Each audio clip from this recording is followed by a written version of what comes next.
ภารกิจสุดโหดอาสาสมัครทางฝั่งไทยข้ามของมาช่วยชีวิตพี่น้องชาวลาวที่ติดในถ้ำลุ้นวินาทีต่อวินาทีพี่น้องชาวลาวชื่นชมกันทั้งประเทศมาฮอดปากถ้ำเป็นที่เยี่ยมห้อยกับทีมกู้ภัยที่เดินทางมาจากประเทศไทยเพื่อร่วมภารกิจช่วยเหลือ7ชีวิตที่ติดค้างอยู่ในถ้ำบ้านผาไซเมืองล่องแจ้งแขวงไชยสมบูรณ์ตอนนี้กู้ภัยได้เดินทางมาฮอดปากถ้ำคาดว่าตอนกำลังวางแผนในการเข้าช่วยเหลือสำรวจพื้นที่จุดเกิดเหตุหวังว่าดินฟ้าอากาศจะเอื้ออำนวยในการค้นหาในครั้งนี้ภารกิจแข่งกับเวลาเพื่อช่วยเหลือชีวิตที่ติดค้างอยู่ในถ้ำที่เมืองลองแจ้งแขวงไชยสมบูรณ์สปปลาวตอนนี้เข้าสู่คืนที่6แล้วเหตุการณ์นี้เกิดมาจากที่มีชาวบ้านเข้าไปทำมาหากินหรือว่าลงไปหาคำขุดคำอยู่ใต้ถ้ำที่มีความลึกถึง100 เมตรแต่เหตุการณ์บ่คาดคิดก็เกิดขึ้นย้อนว่าฝนตกหนักอย่างกระทันหันเฮ็ดให้น้ำไหลท่วมปากถ้ำอย่างว่องไวมีเพียง1 คนเท่านั้นที่รอดชีวิตมาได้ตามแหล่งข่าวคนในพื้นที่ได้รายงานว่าคนที่8ที่รอดออกมาได้แม้นร่างกายบ่สมบูรณ์ย่างลงไปถ้ำบ่ทันหมู่หรือว่าเพิ่นเป็นขาเคก็เลยลงบ่ทันลงได้เพียงแต่40 เมตรย้อนเพิ่นลงช้าเพิ่นจึงฮู้ว่าทางเทิงมีฝนตกหนักจึงตัดสินใจถอยกลับคืนอีก7 คนแม่นได้เดินทางต่อ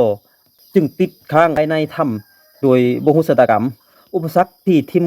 ค้นหาต้องเจอคือปากถ้ำแคบมีความกว้างเพียงแต่60 เซนติเมตรเป็นทางเนินชันอับอากาศที่มีความเสี่ยงสูงต่อกับสถานการณ์ดังกล่าวเจ้าหน้าที่ก็บ่ได้นิ่งนอนใจภาคส่วนที่เกี่ยวข้องกำลังเร่งสูบน้ำออกจากปากถ้ำและสมทบกับทีมอาสาสมัครจากทางฝั่งไทยนำโดยสมาคมสายทานและผู้เชี่ยวชาญด้านประดาน้ำถ้ำและพื้นที่อับอากาศโดยตอบรับภารกิจนี้และเดินทางข้ามพรมแดนในวันที่24เดือน5 2026พร้อมกับเครื่องสูบน้ำขนาดใหญ่และเครื่องสแกนค้นหาซีปเข้าสมทบนี่อาจบ่แม่นเรื่องของชื่อเสียงนี่คือเรื่องของมนุษยธรรมที่ไร้พรมแดนมาส่งกำลังใจให้กับผู้ประสบภัยทั้ง7 คนที่ติดอยู่ในถ้ำให้ตลอดปลอดภัยกลับมาสู่อ้อมกอดของครอบครัวอีกครั้งจากรายงานข่าวล่าสุดทีมงานกู้ภัยทางฝั่งไทยได้เดินทางถึงพื้นที่บ้านผ่านไซเมืองลองแจ้งแขวงไชยสมบูรณ์เป็นที่เรียบร้อยแล้วหลังจากมาฮอด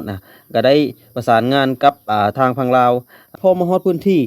ทางทีมงานอาสาสมัครทางฝั่งไทยสมทบกับอาสาสมัครทางฝั่งลาวก็ได้เดินทางเข้ามาฮอดปากถ้ำเป็นที่เรียบร้อยเพื่อร่วมภารกิจช่วยเหลือ7ชีวิตที่ติดค้างอยู่ในถ้ำเมืองบ้านผาไซเมืองรองแจ้งแขวงไชยสมบูรณ์ตอนนี้กู้ภัยได้เดินทางมาฮอดปากถ้ำคาดว่ากำลังวางแผนในการเข้าช่วยเหลือ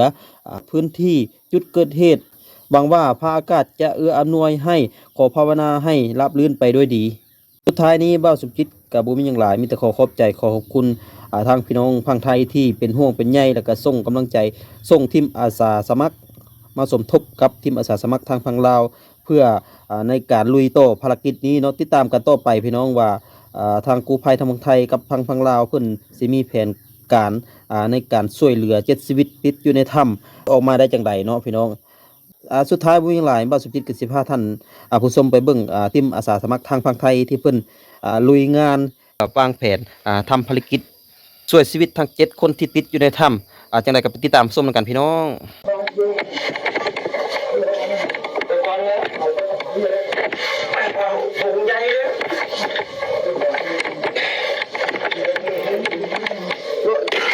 ประมาณดู30 เมตรสิ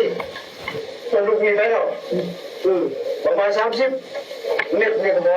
ตรงนี้เสี่ยงมากเลย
มาเป็นตัวใหญ่นี้แล้วไปไหนต่อทีนี้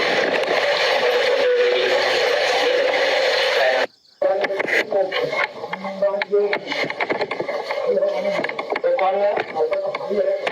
ไปเอาถุงใหญ่เลย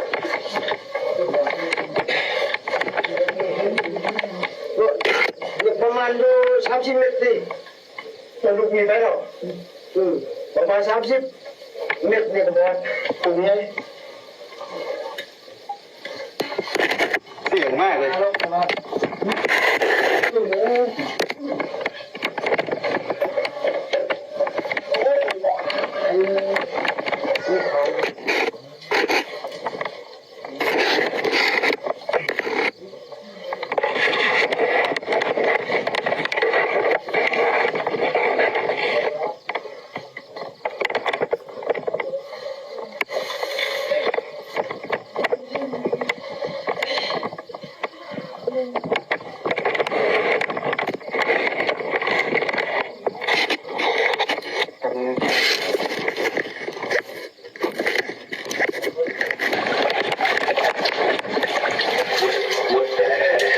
มุดไปเลย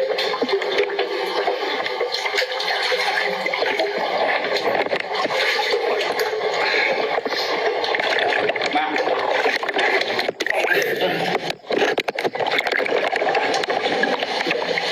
เล็กนะ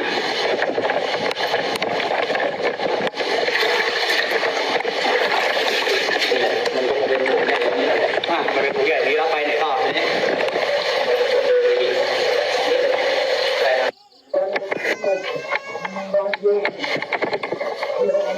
ไปก่อนนะเอาไปกับผมเลย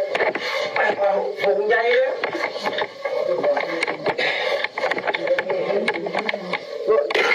ประมาณดู30 เมตรสิ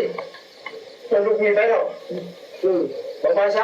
30 เมตรนี่ก็พอถุงใหญ่ เสี่ยงมากเลย เอา